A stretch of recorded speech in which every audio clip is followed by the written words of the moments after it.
decided to make what do you call this? Dinengdeng. So I'm gonna put, this is our typical Ilocano. I grew up with this dish, okay? So I don't know if you guys have different kind. I put sibuyas. I put garlic, of course. And then I wanna put some tomato. Maybe I'll just put the tomato there. And then I'll put the sitaw. So sabay-sabay na po yan. The leaves will just stay, will remain. So, and guess what I'm gonna do next to this is maglalagay ako. Remember, I have a leftover ampalaya. So I'm gonna put ampalaya, gulay-gulay. Sarap nito. And I'm gonna do is I'm putting salmon. Social, ano? Salmon. And then bangus. Siguro dagdagan ko pa ng salmon. Dami ko kasing salmon eh. Okay. Yan, salmon. Okay. Now, ito. I'm using balayan. Bagoong. Kami mga Ilocano, we love bagoong. That's the truth of the matter. We love bagoong. Especially bagoong isda. Inaano ko kasi medyo matigas na. Pero okay pa naman to. May expiration ba ito? Ito naman ay okay. Safe naman yan. Ito yung hindi bawal. Ang bawal po kasi is the ay, ayan na. Madami na. Tingnan lang natin kung, kasi ayoko masyadong Masarap po ang bagoong kapag nilagay mo ng ganyan. So, what I'm gonna do next is to close my dinengdeng. Close natin yan. Okay. Kumukulo muna. Okay. So, yan natin, Gawin kulo. This is good. Now I have to put the dahon ng ampalaya. Thank you kay Linda. Ito siya nagbigay sa akin. And I'll put the kamote tops and the gulay. And the flour. Ay, karabasa. Nahulog. Ano ba yan?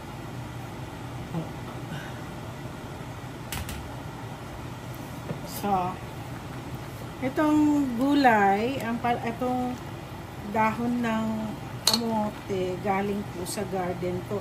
Tapos itong bulaklak, galing din po sa garden ko. Hindi ba nakakatuwa pag meron kang sariling gulay sa garden mo? Ang sarap. Parang, tikman ko nga. Ay, sarap. Mahilig talaga po ako sa ampalaya. Okay, luto na po ang ating dinengdeng. Ay, kakain po ako mamaya. Mamaya pa. So, the next one that I'm gonna make is munggo. Making munggo. You see that? Dami kasi ako. So, hindi na po ako naglagay ng kamatis kasi nilagay ko sa dinengdeng. Medyo malaki-laki kasi bagoong ang aking dinengdeng. Tapos, itong munggo na to, hindi to yung gagawin ko next week na may gata. Kasi yung may gata, yun ang munggo sa lugar ng tatay ko. Ito naman gagawin ko simpleng munggo. Munggo na mga Ilocano. Okay? So, may ginger ako. Gustong-gusto kong ginger. Nung araw, ang munggo ang una-una kong naluto. This is the first dish that I learned how to cook. And my mom is so proud of me. Of course, sino pa bang mag-a-act? But after that, I put pork. I put pork. Okay. Sa pork, I'll put some shrimp.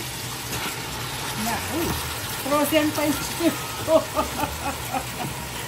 Hindi na defrost. So, nilalagyan ko ng shrimp. Ang tatay ko kasi he loves seafood.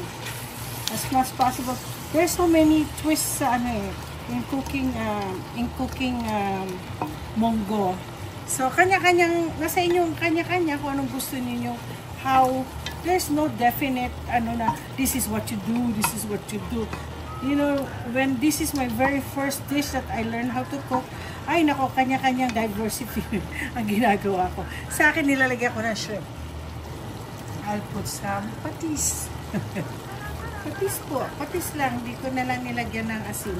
Once I put patis, I don't wanna put, salt. So, we're putting the munggo. Munggo.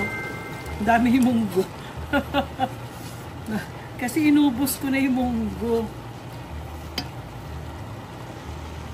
So, nilagay natin na yung munggo. Mix lang muna natin. Kasi malambot naman na ito eh. So, lalagyan na natin ng tubig.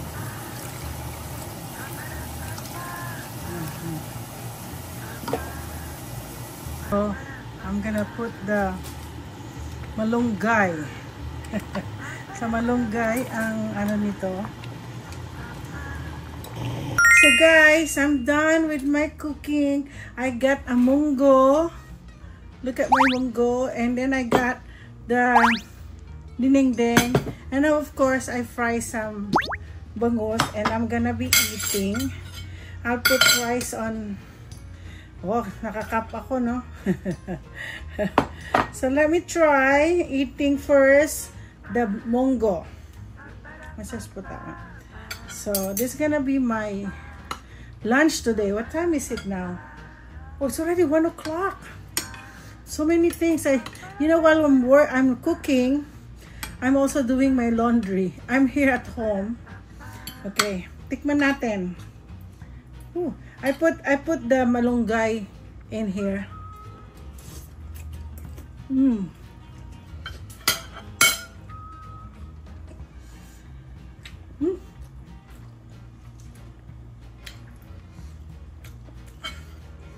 This is my forte. That's why if I make munggo, it's really good.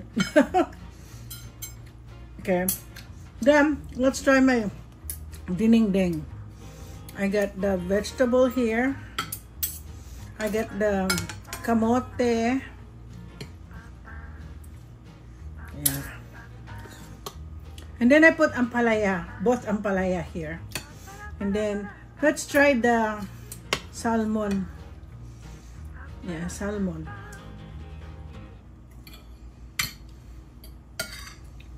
Yan natin. Masarap. Masarap yung dinengdeng na merong bagong kasi talaga. Masarap. Yun ang nagpapasarap. Actually, I don't put any too much seasoning or anything there. Especially salt. Kasi ang bagoong is already so tasty. Masarap. It's really good. Kainin ko nga yung Meron kasi akong bangus. Grabe. So guys, I hope you like my vlog today. It's a two recipe because I was given a gift from my client who gave me vegetable, and then I have to pick up some vegetable in my garden. O, diba? As long as you have vegetable in your garden, it's really good. Okay, don't forget to like and subscribe. Okay? See you again for my next food vlog.